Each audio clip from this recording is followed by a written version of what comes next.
rough one, huh? I didn't get a chance to see it, but yeah, that was a rough one. That's why it feels you want to watch it. Yeah. Well, it's a good time to have it.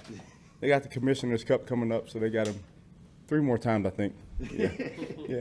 So it's 1-on-1. So you know how basketball goes. Yeah. Coach, since Tyson is out, who are some of the players that you guys are going to have to lean on and maybe are going to get a good opportunity to show what they can do out there? That's the thing, opportunity for the young guys. We got a bunch of young guys back there, and they'll get more opportunities to go out there and show what they can do. Is the plan to travel Tyson this season?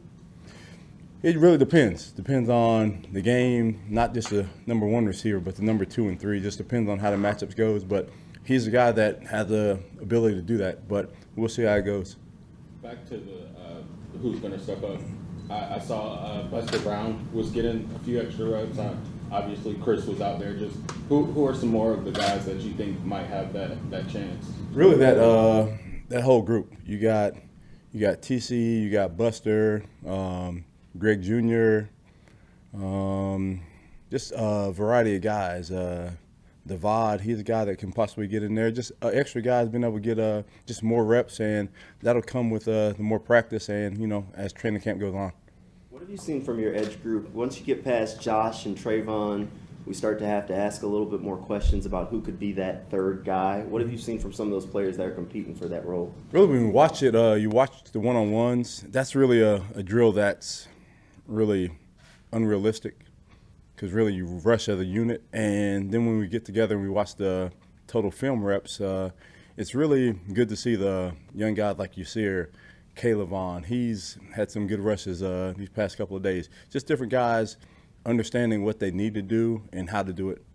What are you looking for in those one-on-ones? You said it's not really realistic, so what do you sort of get out of it?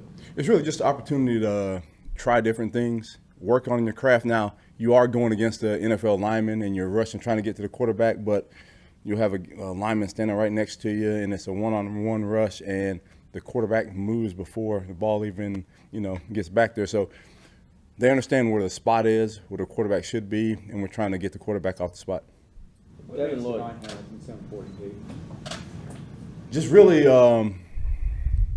up front, just a physicalness as far as the team goes. He's a guy that, along with a few others, that is a physical player. And when he does it in the run game, it shows up. But also you see him in the pass game now.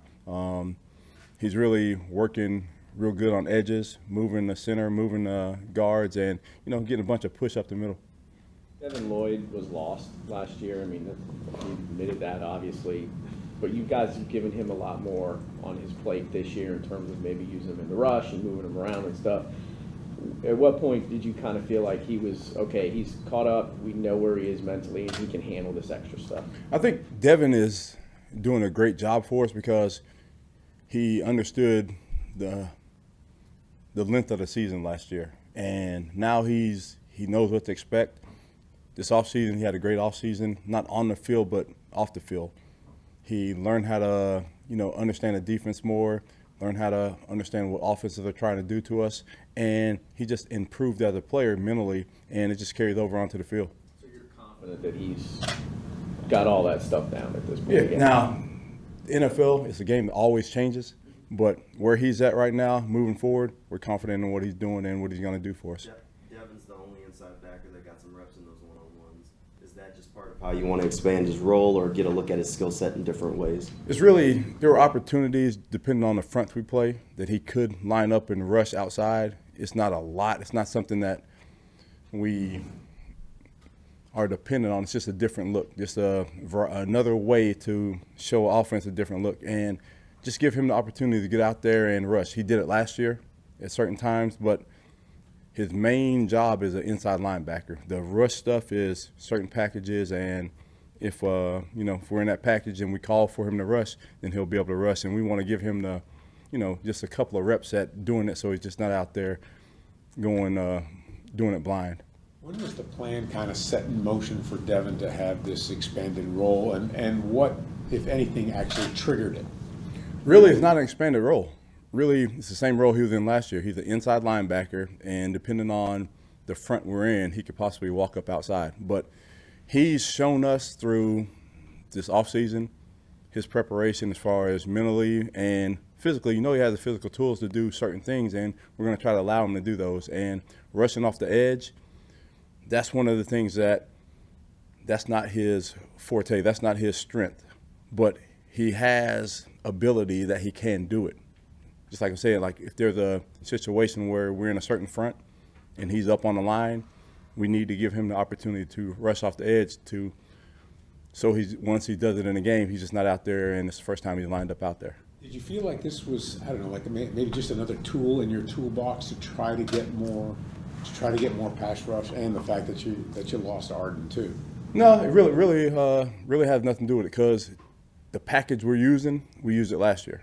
It's just an alignment, right? And we put him out there, and he's able to rush, he's able to drop, different things we can do. It's just being able to have a variety of fronts to be able to throw the offense. Pads have been on for a few days now. So what have you sort of seen from Trayvon, and where would you like him to sort of continue to ascend at? When you look at it, the last couple of days, like there was a one play in practice the other day, they ran an outside zone. He walked the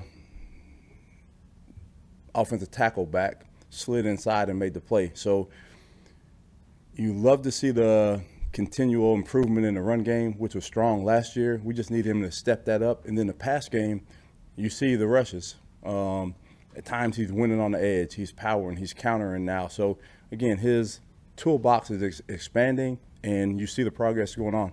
Since you mentioned Trayvon Wilson, I know that's a name that some people in the building have talked about. Obviously, undrafted free agent guy.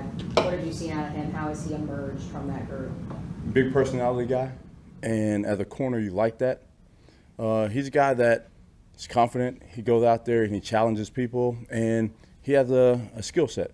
He can pedal, he can get out of breaks, and there's different things. But you throw him in with a bunch of young guys that are able to gain experience by getting more reps. And with Tyson not practicing, that's just another opportunity for a bunch of those guys to get out there and get more reps, because you normally go against certain guys because the lines stack up that way. Now they're thrust up into the front of the line. Now they get to go against different guys, and let's see what they can do.